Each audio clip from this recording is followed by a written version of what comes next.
এখন চলে যাচ্ছি ভোটারের ইশতেহারে। গোপালগঞ্জ থেকে যুক্ত আছেন সহকর্মী হোসেন জাহিদ। ভোটারের ইশতেহার অনুষ্ঠানে গোপালগঞ্জের বাড়ি থেকে স্বাগত জানাচ্ছি আমি হোসেন জাহিদ।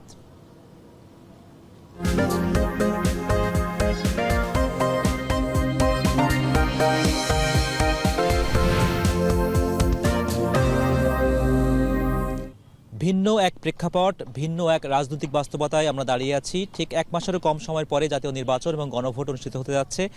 এই নির্বাচনকে ঘিরে গোপালগঞ্জবাসী কি ভাবছেন, গোপালগঞ্জে যারা রাজনীতি করে থাকেন তারা কি ভাবছেন, সে সকল ভাবনা নিয়েই মূলত আজকে আমরা কথা বলবো। এবং এই কথা বলার জন্য আমাদের সঙ্গে যুক্ত হয়েছেন আমার ডান পাশে যিনি আছেন জনাব শিকদার শহীদুল ইসলাম লেনিন, যিনি সদর উপজেলা বিএনপির সভাপতি। আমার বাম পাশে আছেন এনামুল হক খান, যিনি গোপালগঞ্জ পৌর জামাতের আমির। আমার সর্বডান পাশে আছেন রুবেল ইসলাম, যিনি এনসিপির গোপালগঞ্জ শাখার যুগ্ম সমন্বয়ক, এবং সর্ববাম পাশে বসে আছেন রবীন্দ্রনাথ অধিকারী, যিনি সুজনের গোপালগঞ্জ জেলা শাখার সভাপতি। দর্শক, আসলে যে পরিবর্তিত প্রেক্ষাপটের কথা বলছি, নির্বাচন নিয়ে গোপালগঞ্জবাসীর আগ্রহ, জানাশোনা কিংবা তাদের ভাবনা, সেগুলোই মূলত আমরা শুনবো। তবে অতিথিদের কাছ থেকে আগে শুনে নেব, তারপরেই মূলত গোপালগঞ্জের সাধারণ মানুষ, বিশেষ করে গোপালগঞ্জের শিক্ষার্থীরা কি ভাবছেন সেগুলো পরবর্তীতে শুনবো। শুরুতে লেনিন ভাই, আপনার কাছে জানতে চাই, এক মাসের কম সময় পরে নির্বাচন, বিএনপির একজন দায়িত্বশীল জায়গা থেকে আপনি কি মনে করেন গোপালগঞ্জবাসী নির্বাচন নিয়ে কতটা আগ্রহী বা কতটুকু জোয়ার সৃষ্টি হয়েছে তারা আসলে নির্বাচনে ভোট দেওয়া, প্রার্থীকে বাছাই করে নেওয়ার ক্ষেত্রে?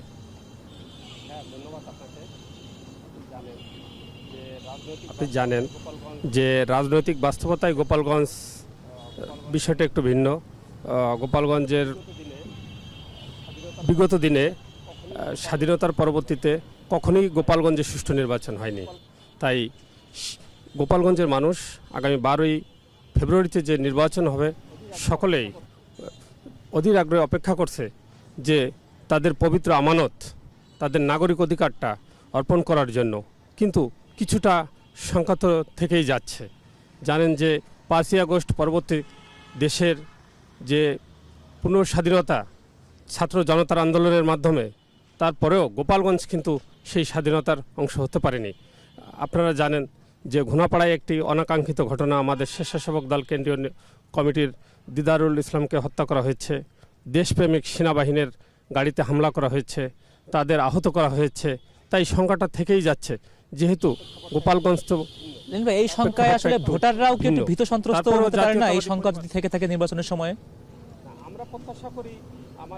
আমরা প্রত্যাশা করি আমাদের প্রশাসন আছে, সাধারণ জনগণ যারা আছে, আমরা জাতীয়তাবাদী পরিবারে যারা আছি, আমরা সর্বোচ্চ কাজ করতেছি। আমরা ডোর টু ডোর যাচ্ছি, যে কোনো বিনিময় হোক একটি অবাধ, সুষ্ঠু এবং সুন্দর নির্বাচন যাতে অনুষ্ঠিত হয়, এদিক দিয়ে আমাদের যতটুকু সুযোগ আছে আমরা ধন্যবাদ। আপনার কাছে আমরা আবার একটু পরে আসবো। এনামুল হক খান, যিনি গোপালগঞ্জ পৌর জামাতের আমির, তার কাছ থেকেও জানতে চাইবো, খুব অল্প সময়, কয়েকদিন পরে নির্বাচন, এই নির্বাচনকে ঘিরে জামাত ইসলামী কি মনে করে? গোপালগঞ্জবাসী জামাতকেই বা কেমন, কতটুকু ভালোবেসে গ্রহণ করবে, আবার তারা আসলে নির্বাচনটাকে নিয়েই ওভারঅল কতটুকু আগ্রহ বোধ করছে?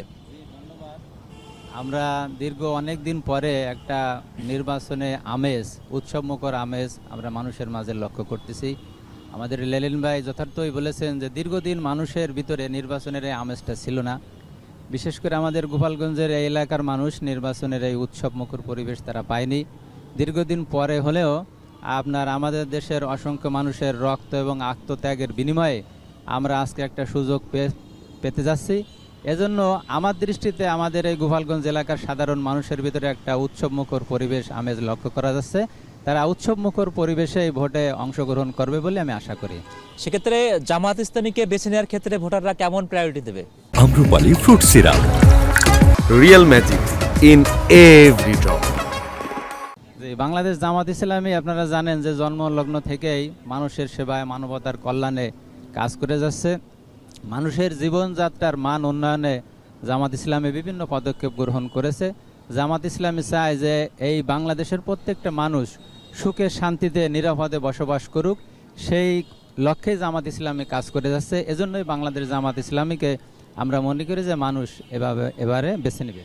জি, আপনাকে অসংখ্য ধন্যবাদ। দর্শক, আসলে বিএনপির যিনি প্রতিনিধিত্ব করছেন, জামাতের যিনি প্রতিনিধিত্ব করছেন, দুজনেই বললেন যে আসলে প্রান্তিক পর্যায়ে গোপালগঞ্জের মানুষ বিএনপি কিংবা জামাতকে তাদের জায়গা থেকে গ্রহণ করবে, ভালোবাসবে। আমরা সেই দাবি আমরা শুনছিলাম। আমরা শুনতে চাই এনসিপি যিনি প্রতিনিধিত্ব করছেন রুবেল ইসলাম, তিনি জেলা এনসিপির যুগ্ম আহ্বায়ক। আপনার কাছে একটু ভিন্নভাবে প্রশ্নটি করতে চাই। গোপালগঞ্জে 16 জুলাই একটি অনাকাঙ্ক্ষিত ঘটনা ঘটেছিল, পক্ষ বিপক্ষ নিয়ে দাঙ্গা হাঙ্গামাই বলবো আমরা। সেখানে এনসিপি একটি ব্যাকফুটে অবস্থানে গিয়েছিল বলবো। এখন কেমন প্রেক্ষাপট দেখছেন? নির্বাচনের আগে আসলে এনসিপির অবস্থান কেমন? গোপালগঞ্জবাসী আসলে এনসিপি কিভাবে মূল্যায়িত করছে? আসসালামু আলাইকুম, ধন্যবাদ আপনাকে।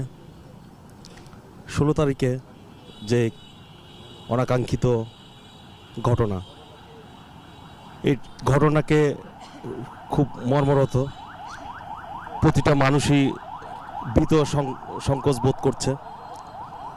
অবশ্য আমরা এইভাবে প্রত্যাশা করিনি। স্বাধীন দেশ, স্বাধীন নাগরিক হিসাবে এভাবে কারোই প্রত্যাশা ছিল না। যাই হোক, গোপালগঞ্জ জেলাটা সব জেলা থেকে একটু ভিন্ন। যেটা ঘটে গেছে সেটাকে তো পিছের থেকে বারবার ডেকে আনলে সেটা হয়তোবা সেই ক্ষতিপূরণ হয়তোবা আসবে না। তারপরও আমাদের বর্তমান যে পরিস্থিতি, ইনশাল্লাহ অনেক ভালো ভালো পজিশনে আমরা আছি। ইতিমধ্যে আমাদের সাথে জামাতের এবং জামাতের সাথে প্রায় 11 দলীয় একটা ঐক্য জোট হয়েছে। এই জোটে আমরা আশাবাদী, ইনশাল্লাহ ভালো একটা রোল ভাই, আমি পজিশনে আমরা এই যাব। প্রশ্নের উত্তরে আরেকটু যুক্ত করতে চাই। তার মানে আপনারা মনে করছেন যে গোপালগঞ্জবাসী এনসিপি জামাত যে জোটটা, সে জোটের পক্ষে ভোট চেতে যাওয়া বা ভোট পাওয়া তারা সাদরে গ্রহণ করবে, এমন একটা পরিস্থিতি তৈরি হয়েছে, আপনি এমনটাই মনে করছেন? জি জি জি, আমি এটাই মনে করছি যে ইনশাল্লাহ প্রতিটা ডোর টু ডোর যাওয়ার কারণে যতটুকু আশাবাদী যে আমরা ইনশাল্লাহ ভালো একটা পজিশনে আছি। ইনশাল্লাহ ভালো আপনাকে একটা অসংখ্য ধন্যবাদ। আপনার কাছে ফলাফলের আমরা আবারও আশায় আছি। দ্বিতীয়বার আসবো। দর্শক, এনসিপির যেই প্রেক্ষাপট তারা তুলে ধরছিলেন, যে অতীত তো অতীতই, ভবিষ্যৎ নিয়ে তারা ভাবতে চান, বর্তমানকে তারা ধারণ করতে চান, এবং তারা মনে করছেন জোটবদ্ধ হয়ে সামনে রাজনীতি করতে পারাটাও তাদের একটা বড় ভালো ফলাফল বয়ে আনবে বলে তারা বিশ্বাস রাখছেন, তারা নিজেদের প্রতি আস্থা রাখছেন। তবে এই সার্বিক যে 3 জন রাজনৈতিক দলের নেতার কথা বললেন, তাদের যে প্রত্যাশা, তাদের যে আশা, সেগুলো কতটুকু বাস্তবসম্মত, কতটুকু সামনের দিনে আমরা বাস্তবে দেখতে পাবো, সে বিষয়ে জানবো গোপালগঞ্জ জেলার সুজনের সম্পাদক রবীন্দ্রনাথ অধিকারী। দাদা, আপনার কাছে জানতে চাওয়া, বিএনপি জামাত এনসিপি প্রত্যেকেই বলছেন যে গোপালগঞ্জের মানুষ নির্বাচন নিয়ে বেশ আগ্রহী, বেশ একটা উৎসবমুখর পরিবেশের একটা আভাস তারা দিচ্ছেন। আপনি তো দীর্ঘদিন ধরেই গণমানুষের সঙ্গে কাজ করছেন, আপনার কাছে কি মনে হয় গোপালগঞ্জবাসী নির্বাচনকে কতটুকু উৎসবমুখরভাবে গ্রহণ করার জন্য প্রস্তুত হয়েছে? ধন্যবাদ। গোপালগঞ্জবাসী দীর্ঘদিন পরে একটি উৎসবমুখর পরিবেশে অবাধ সুষ্ঠু একটি নির্বাচনের অপেক্ষায় আছে। এই নির্বাচনে যেসব দলের প্রার্থীরা নির্বাচনে প্রার্থী হয়েছেন, সকল প্রার্থীরাই জনগণের দ্বারে দ্বারে গিয়ে ভোট চাচ্ছে এবং তারা ভোট প্রাপ্তিতে তাদের সহযোগিতা প্রার্থনা করছে। আসলে এর আগে এখানে নির্বাচন হতো না, নির্বাচনের নামে রিগিং হতো, বা যেভাবে হোক নির্বাচন ইঞ্জিনিয়ারিং মাধ্যমে, ইলেকশন ইঞ্জিনিয়ারিংয়ের মাধ্যমে প্রার্থীদেরকে বিজয়ী ঘোষণা করা হতো। কিন্তু এবারের নির্বাচনে সেই পরিবেশ আমরা আশা করি না, এবং নতুনভাবে একটি প্রক্রিয়া শুরু হয়েছে। এখানে নির্বাচনটা সুষ্ঠু হবে, উৎসবমুখর পরিবেশ হবে, মানুষ কেন্দ্রে ভোট দিতে আসবে, মানুষের প্রত্যাশা তাদের পছন্দের মতো প্রার্থীকে ভোট দিয়ে বিজয়ী করবে। এখানে বিএনপি, জামাতে ইসলাম এবং আরও বিভিন্ন দলের প্রার্থীরা রয়েছে, স্বতন্ত্র প্রার্থীরাও রয়েছে। রবীন্দ্রনাথ, আপনাকে একটু থামাচ্ছি, একটা প্রশ্ন আমি যুক্ত করতে চাই। আমরা যেটা দূর থেকে দেখি, দূর থেকে অবলোকন করি, যে গোপালগঞ্জবাসীর অনেকের নামে মামলা, কিংবা অনেক পরিবারের অনেক সদস্যের নামে মামলা। আপনার কাছে কতটুকু বাস্তবতাপূর্ণ মনে হচ্ছে যে আসলে এই মামলাগুলো কোনো কোনো মানুষকে, কোনো কোনো পরিবারকে নির্বাচনের বিষয়ে এটা উদাসীন করে তুললো কিনা, বা নির্বাচন নিয়ে এটা ভীতি তৈরি করবে কিনা তাদের জন্য? নির্বাচন এলে মামলা মোকদ্দমার শিকার যারা, তারা প্রার্থী হতে পারে না। কিন্তু তারপরেও যারা পলাতক আছে তারা তো প্রার্থী হবে কিভাবে? তারা তো আত্মগোপন করে আছে। কিন্তু আত্মগোপন করে থাকা নেতারা বাদেও কিছু নেতা মামলা থাকা সত্ত্বেও প্রার্থী হয়েছে এখানে, স্বতন্ত্র প্রার্থী, এবং তাদের মনোনয়নপত্র বৈধ ঘোষণা করা হয়েছে। তারাও নির্বাচনে অংশ নিচ্ছে। ক্ষেত্রে আপনার বক্তব্য আমরা কিছুটা বুঝতে পেরেছি। হয়তোবা বাকি কথা আরো পরে শুনবো। দর্শক, যেটি শুনছিলাম 3 জন রাজনৈতিক দলের নেতা এবং একজন সুশীল সমাজের প্রতিনিধি, তারা 4 জন মিলেই বলতে চাইছেন যে 12 ফেব্রুয়ারি একটি উৎসবমুখর এবং অংশগ্রহণমূলক নির্বাচনের প্রত্যাশা তারা করছেন। আমরা এই বিষয়ে গোপালগঞ্জের সাধারণ মানুষ, বিশেষ করে শিক্ষার্থীরা যারা আমাদের সঙ্গে যুক্ত হয়েছেন, তারা কি ভাবছেন সেগুলো আমরা একটি ছোট্ট বিজ্ঞাপন বিরতিতে যাচ্ছি, তারপরে সে শুনবো। নিশ্চয়ই আমাদের সঙ্গেই থাকবেন।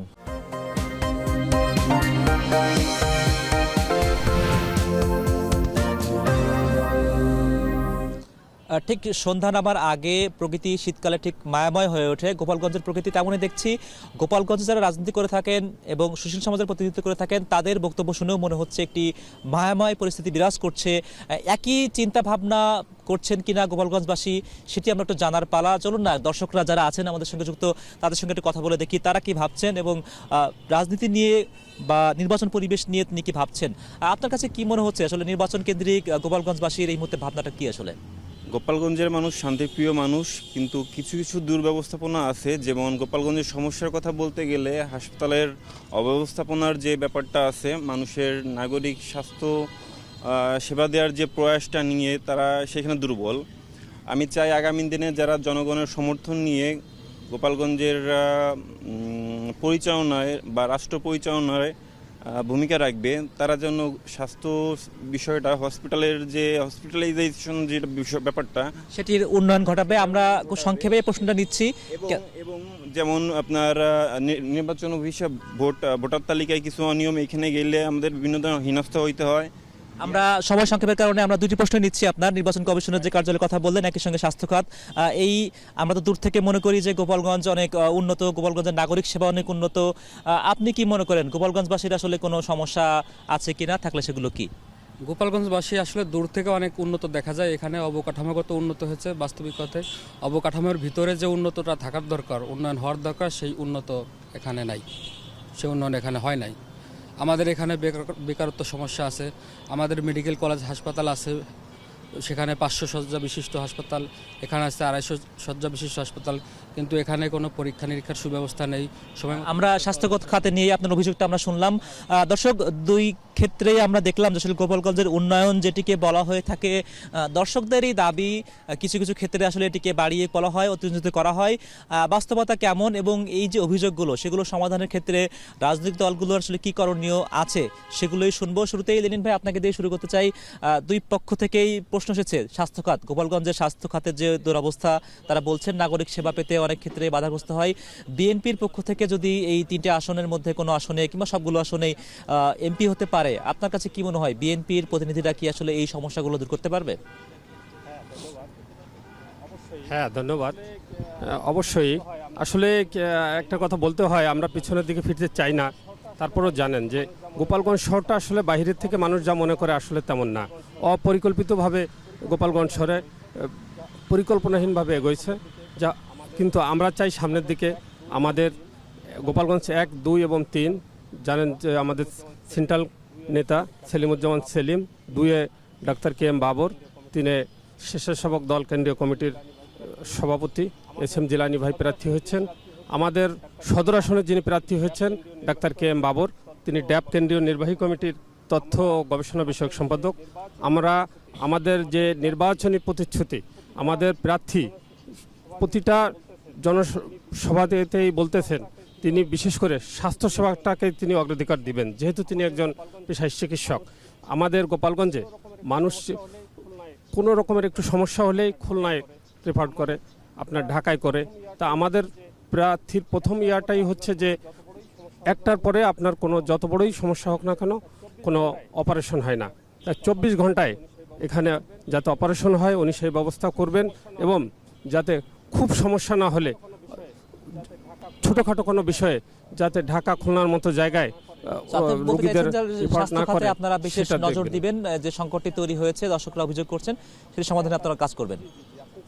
হ্যাঁ, জি জি জি, আপনি জানেন যে আমাদের দেশনেত্রী সদ্যপ্রয়াত, উনিও স্বাস্থ্যসেবার প্রতি যথেষ্ট গুরুত্ব দিতেন এবং আমাদের গোপালগঞ্জ আসনের থেকেও সদর আসনের থেকেও আমাদের প্রার্থী অগ্রাধিকার দিবেন। আমরা এটা তার সময় পেলে হয়তো আবার নির্বাচনী চেষ্টা করব। commitment। আমরা আপনার কাছ থেকে বিদায় নিচ্ছি। এনামুল হক খান, আপনি দেখছিলেন দর্শকরা কিভাবে অভিযোগ করছিলেন যে উন্নয়নগত জায়গা থেকে গোপালগঞ্জ পিছিয়ে। তাদের বক্তব্য অনুযায়ী নাগরিক সেবা নিয়ে অভিযোগ রয়েছে। জামাতের যারা প্রার্থী থাকবেন তারা যদি সংসদে যেতে পারেন, এই সকল নাগরিক সেবাগুলো উন্নয়নের ক্ষেত্রে আপনারা কোনো ভূমিকা রাখতে পারবেন? জি, ধন্যবাদ। আমরা জানি যে বাংলাদেশের উন্নতির সবচেয়ে বড় অন্তরায় হলো দুর্নীতি। আমাদের প্রথম চ্যালেঞ্জ হবে দুর্নীতিমুক্ত বাংলাদেশ গড়া। আমরা যদি বাংলাদেশ থেকে দুর্নীতিকে নির্মূল করতে পারি, শুধুমাত্র স্বাস্থ্য খাত নয়, সকল খাতেই বৈপ্লবিক উন্নতি সাধন করা সম্ভব। বাংলাদেশ জামাত ইসলামীকে জনগণ যদি আপনার সেই সুযোগ দেয়, বাংলাদেশ জামাত ইসলামী শুধুমাত্র স্বাস্থ্য খাত নয়, শিক্ষা খাত সহ বাংলাদেশের প্রত্যেকটা সেক্টরে আপনার দুর্নীতি মুক্ত করে দেশকে উন্নতির স্বর্ণ শিখরে নিয়ে যাওয়ার জন্য চেষ্টা চাই করবে। আমরা। কিন্তু আপনার এমন কোনো বিশেষ পরিকল্পনা আছে যে আপনি কিভাবে দুর্নীতিটা কমাতে পারবেন বা উদ্যোগ নেবেন? ঠিক যেভাবে লেলিন ভাই বলছিলেন তাদের প্রার্থীরা হচ্ছে কেউ ডাক্তার, কেউ হয়তো বা উচ্চশিক্ষিত। আপনাদের কোনো বাস্তবসম্মত কোনো মডেল খুব সংক্ষেপে দেখাতে পারবেন? আমাদের প্রার্থীদের ভিতরে উল্লেখযোগ্য সংখ্যক ডাক্তার আছে, ইঞ্জিনিয়ার আছে। আপনার তারা এই ব্যাপারে পদক্ষেপ গ্রহণ করবেন এবং তারা তাদের জায়গা থেকে যথাযথ ভূমিকা পালন করবেন। আপনার দুর্নীতিকে যদি আমরা নির্মূল করতে পারি, চাঁদাবাজ যদি নির্মূল করতে পারি, তাহলে মানুষ সহজেই তার আপনার সেবা পাবে, বাংলাদেশের আপনার মানুষের জীবনমান উন্নত হবে। আমরা যেমন শুনছিলাম যে আসলে গোপালগঞ্জবাসীর যে সংকট সেটি নিয়ে বিএনপি যেমন কাজ করবে, স্বাস্থ্যখাত নিয়ে, নাগরিক সেবা নিয়ে জামাতের প্রার্থীরা জিতলে তারাও কাজ করবেন, এমন আশ্বাস তারা দিচ্ছিলেন। বিষয়গুলো আসলে খুব বেশি একইভাবে প্রাসঙ্গিক হয়ে ওঠে এনসিপির ক্ষেত্রে, যেহেতু সংস্কারের পক্ষে যে আন্দোলন সংগ্রাম কিংবা অভ্যুত্থানের পিছনে যে সকল ভূমিকা রাখা, সেসব ক্ষেত্রে আমরা দেখেছি যে এনসিপির নেতৃবৃন্দরাও সামনে বেশিরভাগ ক্ষেত্রে ছিলেন। রুবেল বিশ্বাস, আপনার কাছে জানতে চাইব, নাগরিক সেবার ক্ষেত্রে সেটি দুর্নীতি দূর করা হোক কিংবা হাসপাতালে চিকিৎসা নেওয়াই হোক, এনসিপি যদি কোনো ভালো ফলাফল নিয়ে আসতে পারে জাতীয় সংসদ নির্বাচনে, গোপালগঞ্জবাসীর জন্য আপনারা কোনো বিশেষ পরিবর্তন আনবেন কিনা? ঠিক স্পেসিফিক করে বলবেন যে কোন কোন ক্ষেত্রে আপনারা পরিবর্তন আনতে চাইছেন। ধন্যবাদ আপনাকে। জুলাই আন্দোলনকে কেন্দ্র করে যে ছাত্র জনতার মাধ্যমে দেশকে আবার 24-এ স্বাধীন রাষ্ট্র হিসাবে নতুনভাবে স্বীকৃতি দেওয়া, 71 এবং 24 দুটাকে একই ফ্রেমে বন্দি করা, এখান থেকে যে শিক্ষা, মূলত চিকিৎসার আগে যদি শিক্ষা থাকে, সেক্ষেত্রে শিক্ষাক্ষেত্রের উন্নয়ন করলে, যদি একটা মানুষ যদি সে নৈতিকভাবে শিক্ষার আলোতে আলোকিত হয়, তখন তার শরীরের, তার নিজের যে গঠনের প্রতি সে কিন্তু যত্ন নিতে পারবে। যদি সেখানে শিক্ষা থেকে যদি অবহেলিত থাকে, সেক্ষেত্রে স্বাস্থ্যের দিকে হোক, অন্য যে কোনো দিকে হোক, সেদিকে তার দেখভালটা একটু অন্যরকম হয়। এজন্য আমি চাচ্ছি যে আগে শিক্ষা আসলে দিকটা গোপালগঞ্জ অন্তর্ভুক্ত গোপালগঞ্জ, সেই তো 5 আগস্টের পরপরই দুর্নীতি মুক্ত হওয়ার কথা ছিল। খুব সংক্ষেপেই বলবেন, সময় আমাদের সংক্ষেপ, এখনো কেন দেশে দুর্নীতি বিরাজমান আছে বলে আপনি মনে করেন? হ্যাঁ, ধন্যবাদ।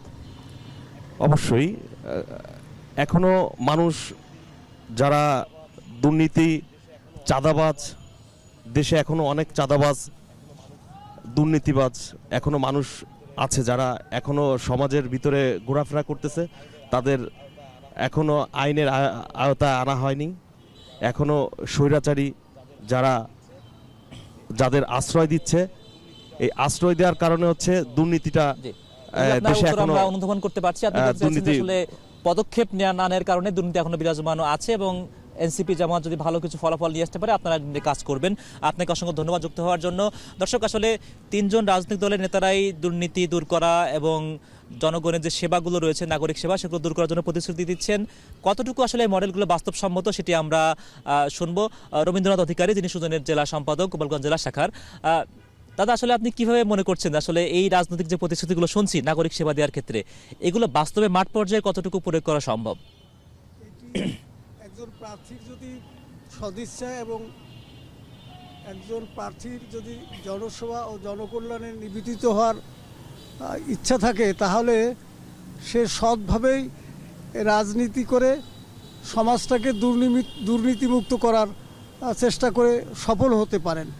আমরা চাই একটি অঙ্গীকার প্রত্যেকটি প্রার্থী অঙ্গীকারবদ্ধ হোক যে অন্ততপক্ষে তারা দুর্নীতির ক্ষেত্রে একেবারেই সহনশীলতার পরিচয় না দিয়ে কঠোরভাবে তা দমন করার এবং নির্মূল করার চেষ্টা করে যাবে। আমাদের গোপালগঞ্জের উন্নয়নের নামে যে অবকাঠামো দেখা যাচ্ছে, এর ভিতরে উন্নয়নের যে ছাপ রয়েছে, এটা বাস্তবে দুর্নীতির ছাপ। এর প্রতিটি পরতে পরতে দুর্নীতি ছা পড়ে আছে। এত কোটি টাকা। আমাদের সময় সংক্ষেপ, আপনার বাকি বক্তব্য আমরা অনুধাবন করছি, নিশ্চয়ই আমরা চা খেতে খেতে বাকি কথাও শুনবো। দর্শক, আমরা রাজনৈতিক দলের প্রতিশ্রুতি যেমন শুনলাম, একই সঙ্গে প্রতিশ্রুতির পাল্টা আমরা গঠনমূলক সমালোচনাও শুনলাম। আজকের এই গোপালগঞ্জের বাড়ি থেকে আমরা বিদায় নিচ্ছি। তবে ফরিদপুরে আগামীকাল বিকাল 4:30 ভোটারের ইশতেহার, আবারও সেখানে আমরা দর্শকদের সঙ্গে যুক্ত হব। আজকের মতো বিদায় নিচ্ছি, আবার হবে তো দেখা, এ দেখাই শেষ দেখা নয় তো।